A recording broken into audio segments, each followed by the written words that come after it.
All right, so the first thing that we need to do for these shading sheets is to actually draw the contours of the shapes that we're going to be making. They're going to start off as shapes, but we're going to be turning them into forms, which means they're going to go from being 2D to 3D. So there's 4 shapes that we're going to do. We're going to start with a circle. So that's just, just a basic circle. To draw like kind of a perfect circle, I like to go really light, but do it several times. And then once it starts to get like more and more round, you can go back and darken the lines that worked for you and erase the ones that not so much. So start off by just drawing a circle. Try to draw it free-handed like that, but if you're just like really struggling, you can get something to trace an object.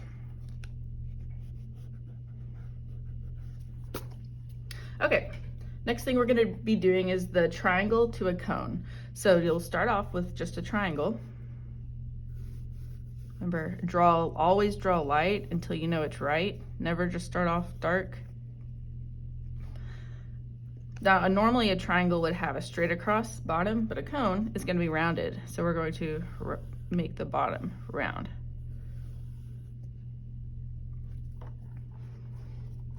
All right, next we're going to do the cylinder. So you can start off with a rectangle.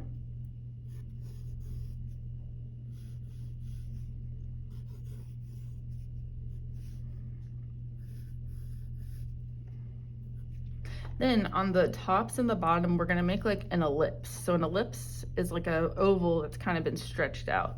So we'll curve going up and then down. Make sure you get your ellipses even, your curves even.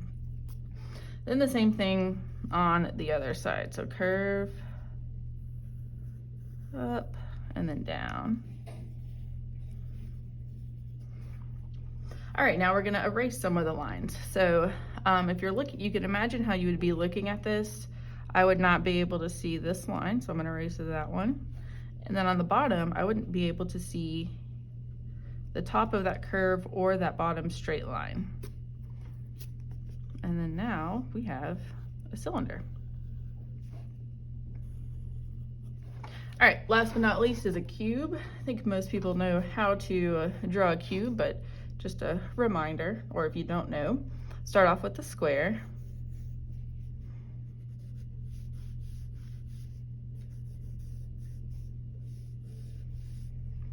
Then you're going to be drawing another square, a little bit up, whichever direction. You can go any direction. I'm going to go a little bit up and to the right.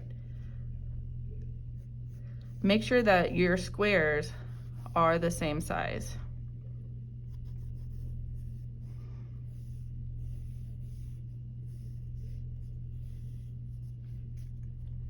All right, once you have this, we're going to connect the corners. So I will connect this corner to this corner, this corner to this corner, and that corner to that corner.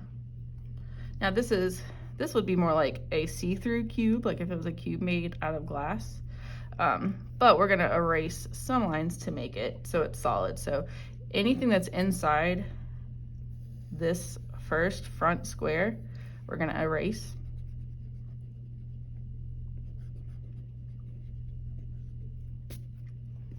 And then we're going to erase this line because we would not be able to see that. And then this line right here. Refer to your worksheet also. It's the lines that have the X's on them. Those are the ones that you are going to erase. All right, now that we have our shapes drawn, it's time for us to shade them. Now you're going to do 4 different types of shading. We did 3 last class: hatching, cross hatching, and stippling. We're just gonna also add in just regular like blending. Okay, so for a sphere, you do need to, and for all of these, you need to decide where the light is coming from. I'm gonna do mine with the lights over here, so I'll just draw a sun, and I know it's pointing this way. So this will be the lighter part of my of my sphere. All right, so I'm just gonna start adding value. Just right now, I'm just kind of shading. I'm doing a little bit of scumbling, which we haven't talked about, but that's just kind of like little circles.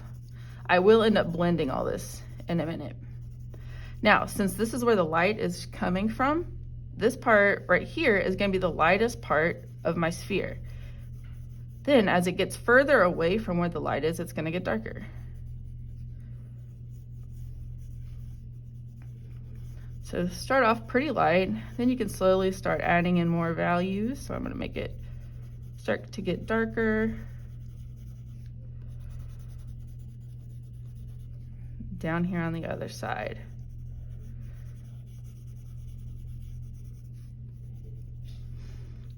And there always is a little bit of value right on the edge, so on the edge of the light part. Now you can slowly build up values, slowly making those darker values even darker and keeping the lighter ones light. But mine is starting to get a sense of 3 dimensions. And of course this part right here, and that where the highlight is, I'm gonna keep white. You can also, if you want to shade the whole thing in just like a medium and then erase out the highlight, that's another way to do it. And then I'll get my real dark values down here. Now spheres have something, if they're like on a table, it's called reflective light. The reflective light comes really from like down here.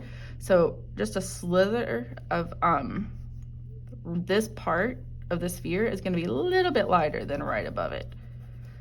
So if you wanna make it a little extra realistic or good, you can add that reflected light.